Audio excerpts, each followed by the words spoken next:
हाँ जी, good morning बच्चों। कैसे हैं आप लोग? सब बढ़िया, कुशल मंगल। चलिए, तो आज हम लोग शुरू करेंगे राइट्स ऑफ एजेंट। पिछली क्लास में हमने एजेंट की ड्यूटीज को पढ़ा था।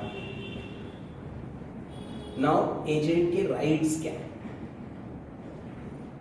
तो क्या एजेंट के पास में कुछ राइट्स हैं? हाँ जी सर, एजेंट के पास सर्टेन राइट्स हैं। तो आप देखिए, जिस तरीके से ऊपर डायग्राम बनाया है इन्होंने, तो सबसे पहला राइट है right to retain money received on principal's account. तो एजेंट को प्रिंसिपल के लिए जो अमाउंट्स मिली हैं उसको रिटेन कर सकता है। Sir, agent can retain moneys received of principal. किस किस चीज के लिए पैसा रोक सकता है? For his remuneration. Sir, for his remuneration के साथ में एडवांस अगर उसने कोई दिया हुआ है, और रीइंबर्समेंट ऑफ एक्सपेंसेस। तो इसके लिए वो अमाउंट्स को बेटा रोक सकता है, और बस एक शर्त है कि amount must be received in the course of agency business.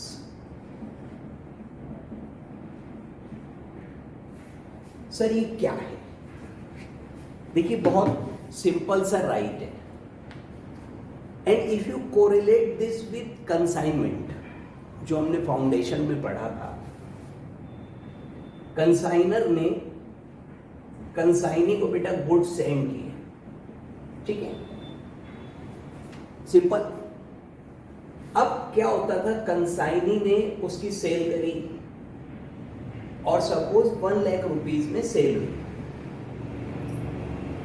तो यहां पे this is money received on principal's account. ये प्रिंसिपल की अमाउंट है। This money belongs to principal. और हमने ड्यूटीज में पढ़ा था कि जो money on account of principal मिलेगी वो इसे प्रिंसिपल को सेंड कर दिए। तो ये 1 लाख रुपया उसकी ड्यूटी में है, मतलब इसको ये पैसा प्रिंसिपल को। Sir, consignor is principal and consignee is agent.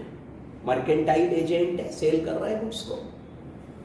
अब बेटा कंसाइनी से इसने मान लीजिए 60,000 का एडवांस दिया हुआ है, 5,000 रुपीज का इसका कमीशन है, 4,000 के इसके एक्सपेंस हैं। तो ये इसमें से 69 डिडक्ट कर लेगा और 31 सेंड करेगा। ओके, सो कंसाइनी यानी कि agent has the right to retain out of money received on account of principal. He can retain such money for, आप देखिए लिखा है this section 217 empowers the agent। तो एजेंट की क्या क्या एम्पावरमेंट है? Out of sum received on account of principal in the business of agency. जो अमाउंट में रिसीव हुआ वो एजेंसी के बिजनेस में होना चाहिए, तो उसमें से वो उसे रिटेन कर सकता है, रोक सकता है। Number 1, all money due to himself in respect of advance paid. तो कभी कभी कंसाइनी कंसाइनर को एडवांस दे देता है इन रिस्पेक्ट ऑफ एक्सपेंसेस, ठीक है, लेकिन एक्सपेंसेस क्या होने चाहिए? प्रॉपरली इनकर्ड होने चाहिए। सर, जो एक्सपेंस उसने इम्प्रॉपरली किया है वो रिसीव नहीं होगा। जो रीइंबर्सेबल है ओनली दैट वन। और सच रेम्यूनरेशन, ये कमीशन क्या है? This is remuneration of agent ना. The right can be exercised on any sum of money received on account of principal in the course of agency business. तो ये उसका हक है. और देखिए काफी हद तक बहुत सही राइट है, होना भी चाहिए बेटा, क्योंकि ऐसे तो फिर एजेंट बेचारा मर जाएगा. तो अपने रेम्यूनरेशन के लिए वो भाई, सॉरी बेटा, है ना, एडवांसेस के लिए और जो एक्सपेंस उसने प्रॉपरली किए हैं उसके लिए वो उस अमाउंट को रिटेन कर सकता है. यानी जो मनी उसका ड्यू है वो अपना डिडक्ट कर ले, काट ले और उसके बाद में कंसाइनर को रिमेनिंग अमाउंट सेंड कर दे. एकदम आसान, सिंपल. अब देखिए सेकेंड पॉइंट है right of remuneration.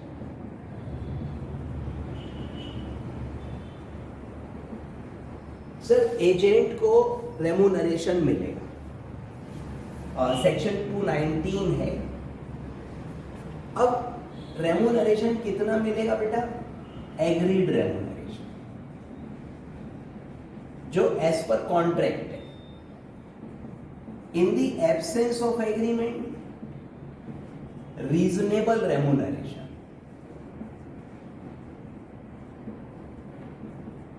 No remuneration for his fault, negligence और misconduct.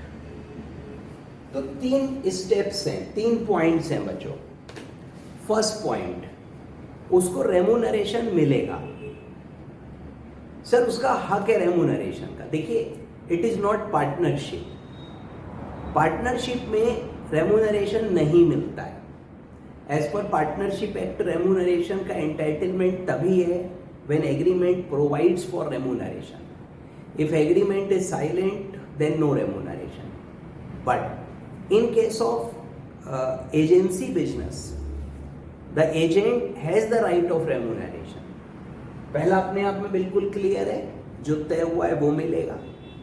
और अगर कुछ तय नहीं हुआ है, नथिंग हैज बीन एग्रीड, तो कितना मिलेगा बेटा? तो रीजनेबल अमाउंट, ट्रेड कस्टम्स को देखते हुए, यूसेज को देखते हुए. अब what is reasonable depends on situations, तो हम उसमें नहीं जाएंगे, वो हमारे स्कोप से बाहर हो जाता है बच्चों. और यहाँ पर एक नेगेटिव क्लॉज है कि अगर कोई उसकी गलती है, निग्लिजेंस है, मिसकंडक्ट है, तो उस एक्टिविटी के लिए रेम्यूनरेशन नहीं मिलेगा. वो नहीं, उसके लिए फिर काम के पैसे नहीं मिलेंगे. तो लिखा है देखिए, agent in normal course remuneration as per contract. ठीक, as per contract. In the absence of agreed amount he is entitled for usual remuneration which is customary. तो in the absence of contract reasonable यानी जो customary है, जो चलता है normal course में, वो रेम्यूनरेशन मिलेगा. However, agent who is guilty of misconduct is not entitled to any remuneration on that part of business which he has misconducted. Sir जो गलत किया है उसके लिए रेम्यूनरेशन नहीं मिलेगा. ये सेक्शन 220 वाला पॉइंट. ओके, तो ये इसके रेम्यूनरेशन का सिस्टम है. अब देखिए 2 एग्जांपल्स दिए हैं बेटा. पहला एग्जांपल है A employs B to recover 1 lakh rupees from C. लो, और B recovers 1 lakh rupees and lays out 90,000 on good security. अच्छा, to recover and lay out on good security मतलब उस पैसे को अच्छी सिक्योरिटी में लगाना है, कहीं ऐसी जगह इन्वेस्ट करना है जहां सुरक्षित रहे. अब इसने बी ने देखिए रिकवर कर लिया 1 लाख, कमीशन बन गया, इसका रेम्यूनरेशन बन गया, इसने कार्य करा संपन्न. 90,000 रुपया इसने गुड सिक्योरिटी में ले आउट कर दिया. और 10,000 रुपये बेटा इसने ले आउट करे जो कि बैड सिक्योरिटी है। लो, हो गई गलती, नेग्लिजेंस, हो गया फॉल्ट। मित्रों अब क्या होगा, तो देखिए इसको, और सर ए लूजेस 2000। अब देखिए जहां तक रेम्यूनरेशन की बात है तो 90,000 पे मिलेगा पर 10,000 पे नहीं मिलेगा।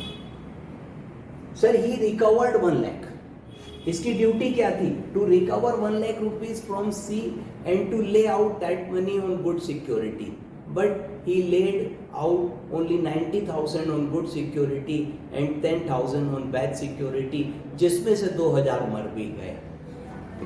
तो 10,000 रुपए जो गलत इन्वेस्ट हुआ बच्चों, उस पर इसे कोई रेम्यूनरेशन नहीं मिलेगा, 90 पर मिलेगा, और ये 2,000 के लॉस का इसको कॉम्पनसेशन भी करना पड़ेगा। तो सर 90,000 पे जो भी एग्रीड होगा वो मिलेगा, प्लस या सॉरी माइनस 2,000 का कॉम्पनसेशन, तो वो अमाउंट इसको भरनी पड़ेगी, पे करनी पड़ेगी। ठीक, तो ये सर जी एग्जाम्पल हुआ आपका रेम्यूनरेशन का। तो agent is entitled for remuneration but he is not entitled for any remuneration for his wrong doings. Example 2, A employs B to recover 1 lakh rupees from C.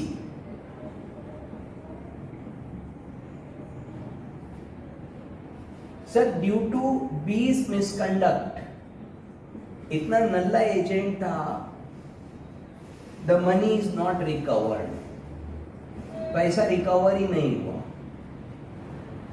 ठीक, और इसके मिसकंडक्ट के कारण बच्चों, इसके गलत व्यवहार की वजह से the money could not be recovered।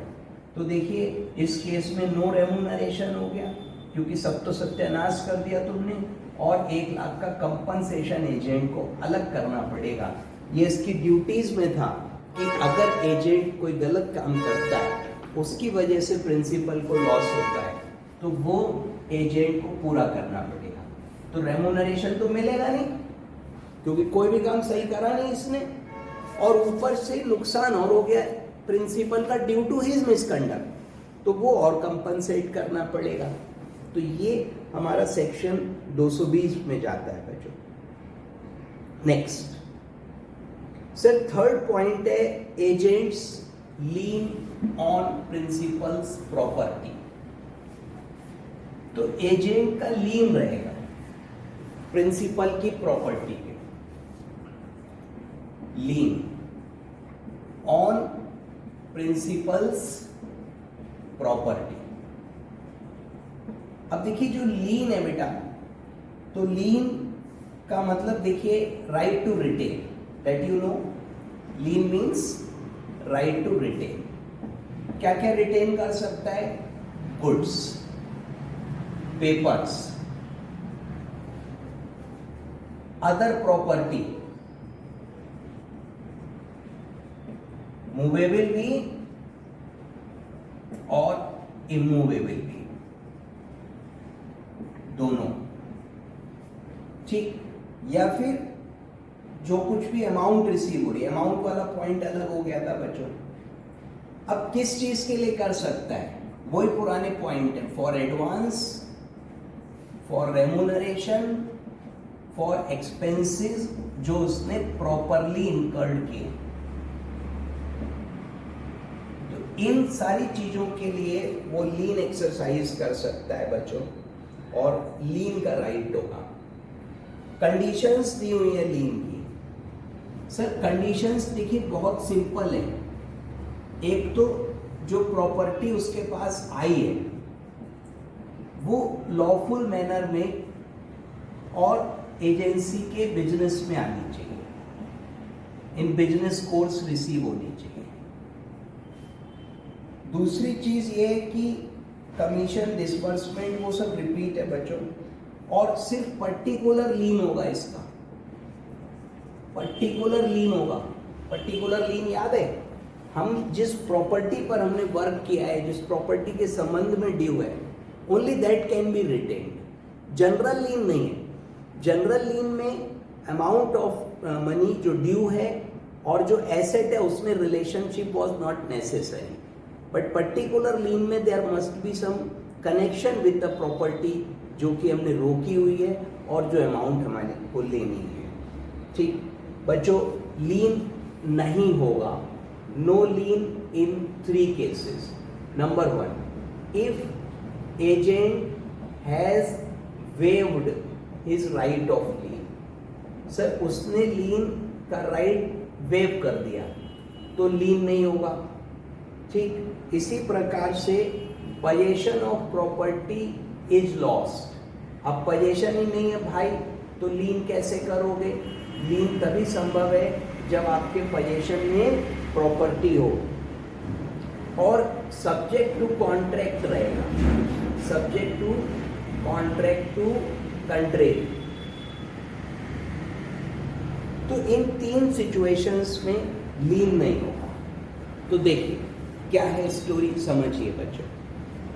लीन का अधिकार है, so lien means right to retain the property.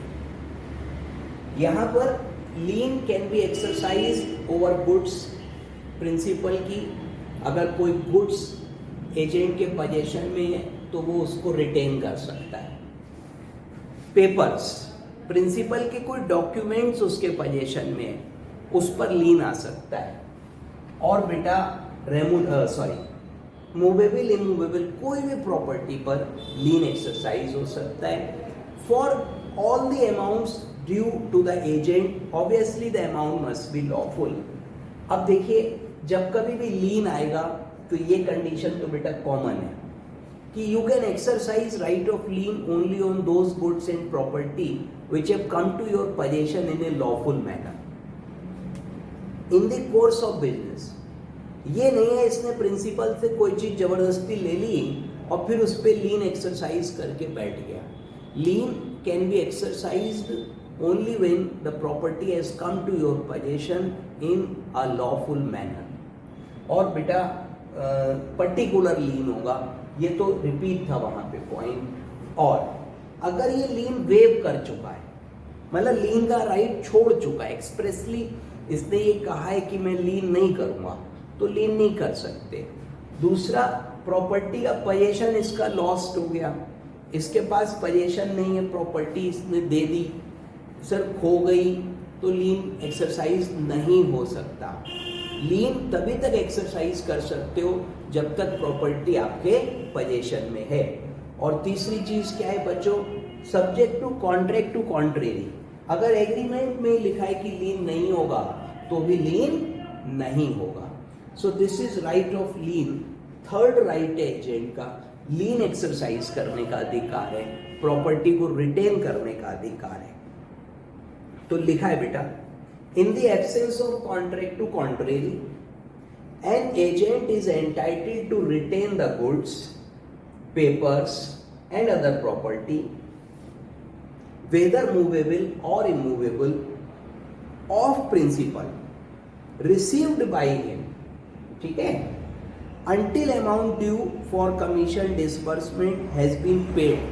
अगर अमाउंट पेड हो गई है तब तो नहीं कर सकते, until जब तक पेमेंट नहीं हुआ है।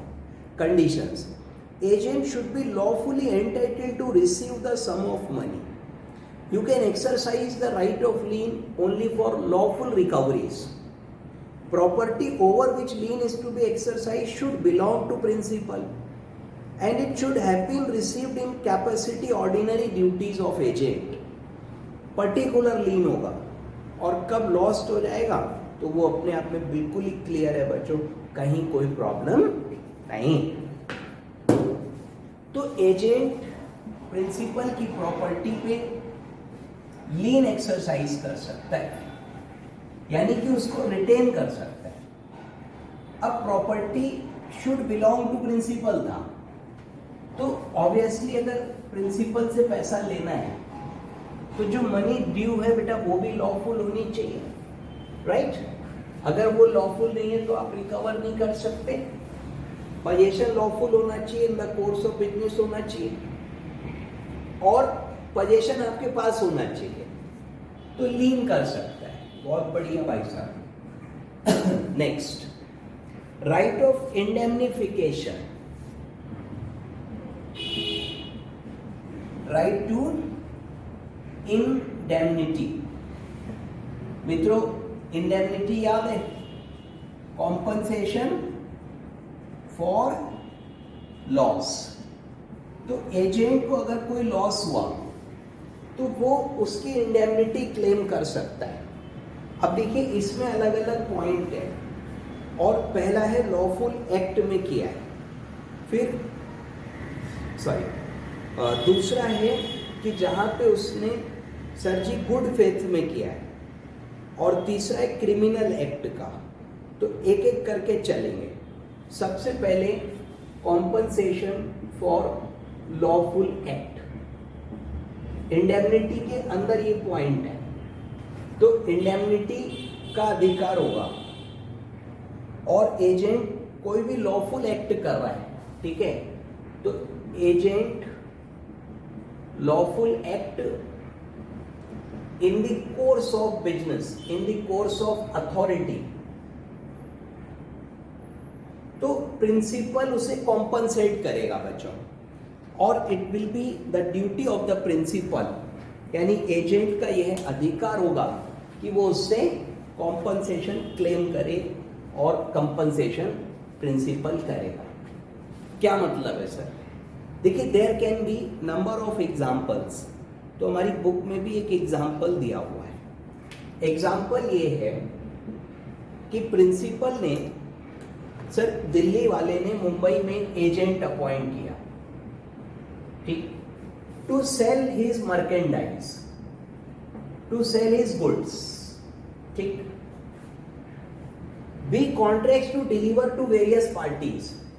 ए के इस प्रॉमिस के बेस पे बी ने बहुत सारे बायर्स को प्रॉमिस कर दिया to sell, to deliver the goods. अब क्या हुआ? A fails to send the goods.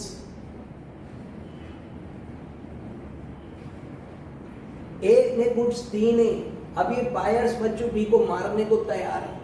वो कह रहे हैं भैया तुमने हमें बेचा है, लाओ दो। और बेटा बी को लिटिगेशन फेस करना पड़ा। इन लोगों ने इस पे मुकदमा कर दिया, और बी को देखो लॉसेस हुए due to all this. Sir मैंने आपसे कहा कि मैं आपको कुछ गुड्स डिलीवर करूंगा और आप उसे बेच लो मेरे बिहाफ पे, ठीक, अथॉरिटी हो गई। Now you agreed to sell those goods to outsiders on the basis of my promise that I will deliver you the goods as agent. Goods भी कुछ ऐसी थी जो नॉर्मल मार्केट में मिलती नहीं है।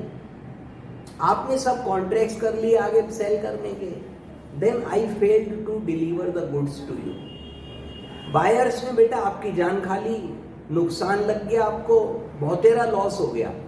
Now what will happen in that case?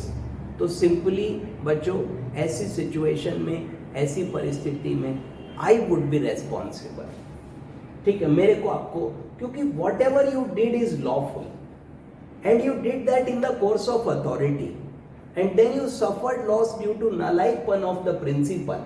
So the agent has the right to recover the money, to recover for his loss. तो एजेंट की राइट हो गया बच्चों to get indemnification for all lawful acts done in the course of agency business, right. Next, good faith acts done in good faith. Good faith में act हुए, किसने करा? Obviously agent ने किया। तो agent in the course of business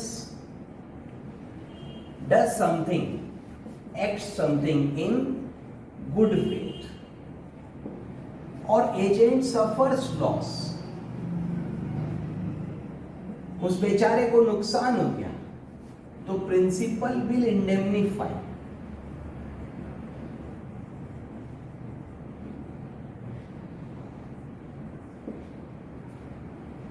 sir suppose करिए example, मान लीजिए मैंने आपको कोई गुड्स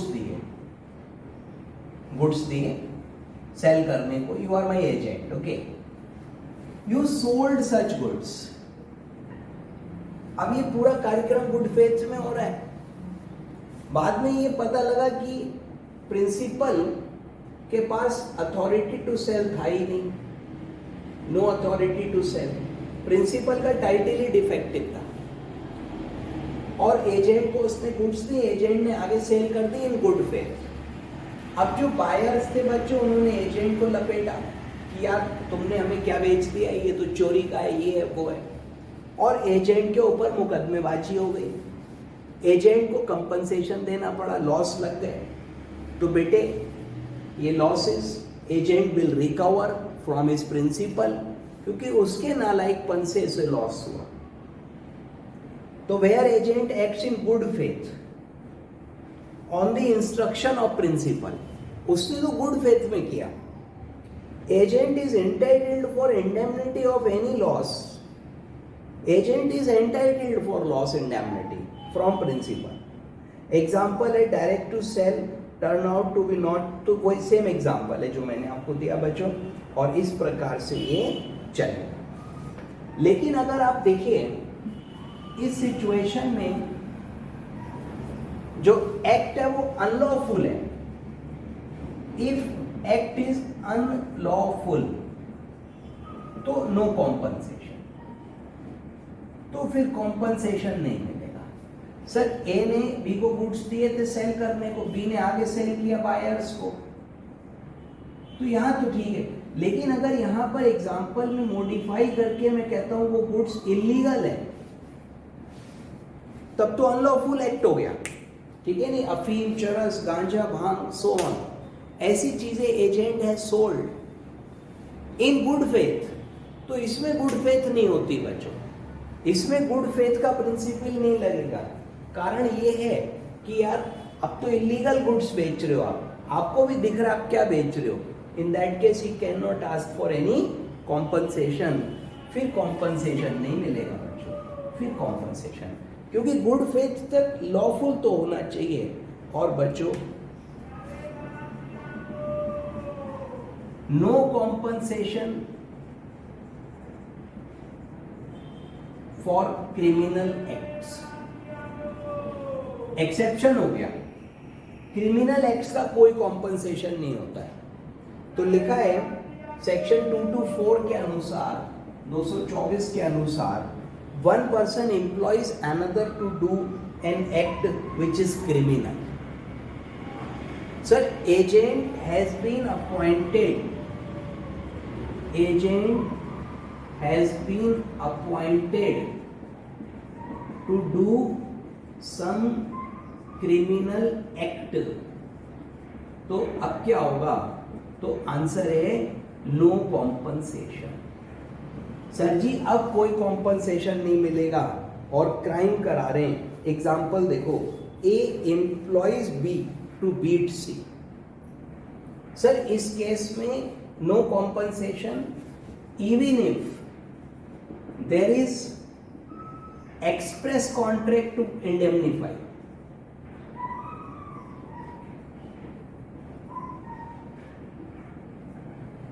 सर मैंने आपसे कहा कि जाओ सी को पीट दो, सी को कूट दो, आपने कहा अरे सर सी मुकदमा कर देगा, मारेगा मुझे।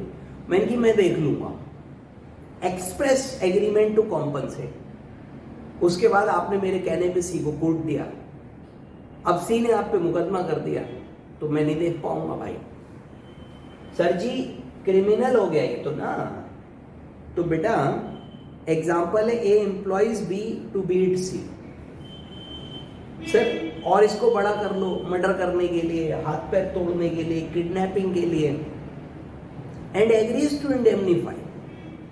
वो ये भी कह रहा है अगर कोई नुकसान होगा आई विल कंपनसेट।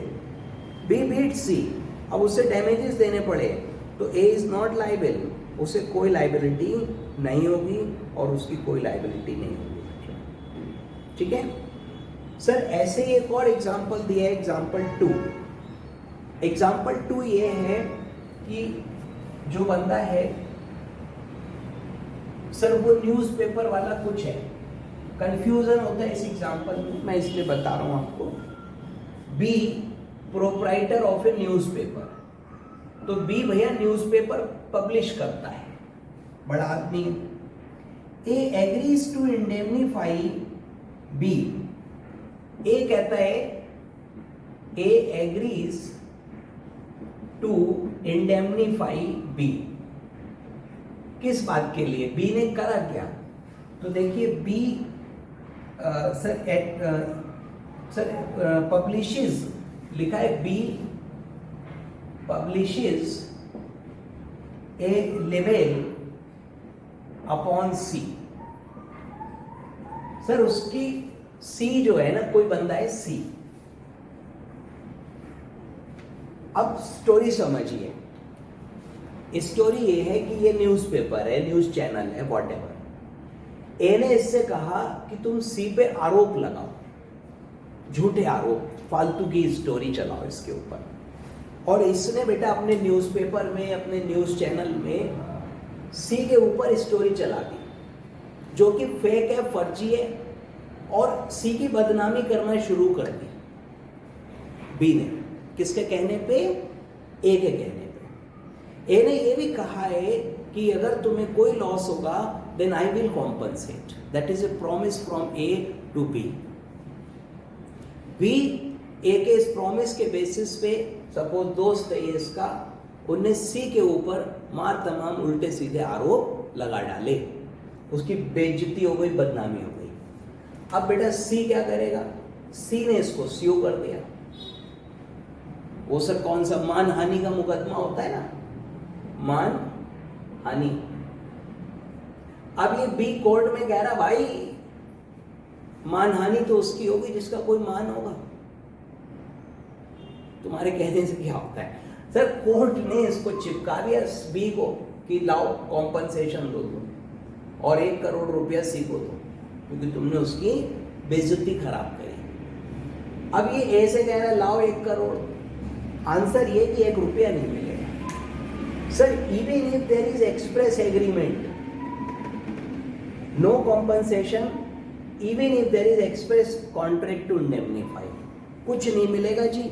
आप गलत काम कर रहे हो, कोई कंपनसेशन नहीं मिलेगा। आप इतने अंधे हो, इसके कहने पे आप गलत कहानी चलोगे अपने न्यूज़पेपर में, अपने न्यूज़ चैनल में कुछ तरीका। सर ये कौन सा तरीका होता है? समझ रहे हो बेटा? तो इस प्रकार की जो चीज़ें हैं, कोई कॉम्पनसेशन नहीं होगा उसमें। और लास्ट देखिए, ये 4th था, 5th पॉइंट है, that is right to compensation for injury caused by principal's neglect. Compensation for injury caused by principal's neglect. Principal की निगलेक्ट की वजह से एजेंट को लॉस हो गया, तो उसका ना कंपनसेशन मिलेगा। और सर बहुत अपने आप में सिंपल है कि sir principal must make compensation to agent for injury caused to such agent by principal's neglect. Principal की लापरवाही है जिसकी वजह से एजेंट का नुकसान हो गया, या वांट ऑफ स्किल है और प्रिंसिपल को ये देना पड़ेगा। एग्जाम्पल है, A employs B as bricklayer. A ने बी को बनाया, सर काम पे लगाया ब्रिक लेयर, मतलब इसको दीवार बनानी है बी को, ठीक है। और ए जो सर उसके लिए स्कैफोल्डिंग है, स्कैफोल्डिंग क्या होती है सर? जिसके ऊपर खड़ा होके चढ़ के, पहले इतनी दीवार बन गई खड़े खड़े, फिर और ऊपर, फिर और ऊपर, तो स्कैफोल्डिंग लगाई जाएगी और उसके ऊपर खड़े होकर के वो ब्रिक लेयरिंग करेगा। मित्रों, इसने ब्रिक लेयरिंग खुद करी ए ने, जिसमें सत्यानाश कर वो सॉरी स्कैफोल्डिंग खुद लगाई, जिसमें गलत लगा दी। अब ये बहुत ऊपर चढ़ा हुआ था यहाँ पे, और भाई साहब स्कैफोल्डिंग गिर गई। क्यों? क्योंकि ए ने सही नहीं लगाई थी और बी के हाथ पांव टूट गए। तो A will compensate because this happened due to his neglect, due to his want of skill. तो ये है एजेंट के राइट्स। मनी रिटेन कर सकता है, रेमुनरेशन मिलेगा, गलत काम का नहीं मिलेगा। प्रॉपर्टी रिटेन कर सकता है, पर्टिकुलर लीन होगा, पर लीन ना तो वेव ऑफ होना चाहिए, ना कॉन्ट्रैक्ट टू कॉन्ट्रेरी होना चाहिए, ना पोजीशन उसने सर लॉस किया हो। इंडेमनिटी मिलेगी फॉर एनी लॉस जो उसने लॉफुल एक्ट किए हैं उसके लिए, जो गुड फेथ में किया है बेटा उसके लिए। परंतु अगर कोई क्रिमिनल एक्ट है तो इंडेमनिटी नहीं मिलेगी। और अगर प्रिंसिपल की सर स्किल कम होने की वजह से, निगलेक्ट की वजह से एजेंट को लॉस होता है तो वो भी प्रिंसिपल को कॉम्पनसेट करना पड़ेगा, प्रिंसिपल उसको भी कॉम्पनसेट करेगा। सिंपल है, आसान है बच्चों। एजेंट्स ड्यूटीज और बड़ी लॉजिकल राइट्स, ड्यूटीज भी लॉजिकल हैं, राइट्स भी लॉजिकल हैं, कोई ऐसी दिक्कत की बात नहीं है। नेक्स्ट आता है लाइबिलिटी टू थर्ड पार्टी, तो ये भी लंबा टॉपिक है, we will cover that in the next class. फिलहाल इतना ही रखते हैं, अगली मुलाकात होगी नेक्स्ट में, तब तक के लिए टाटा बाय बाय।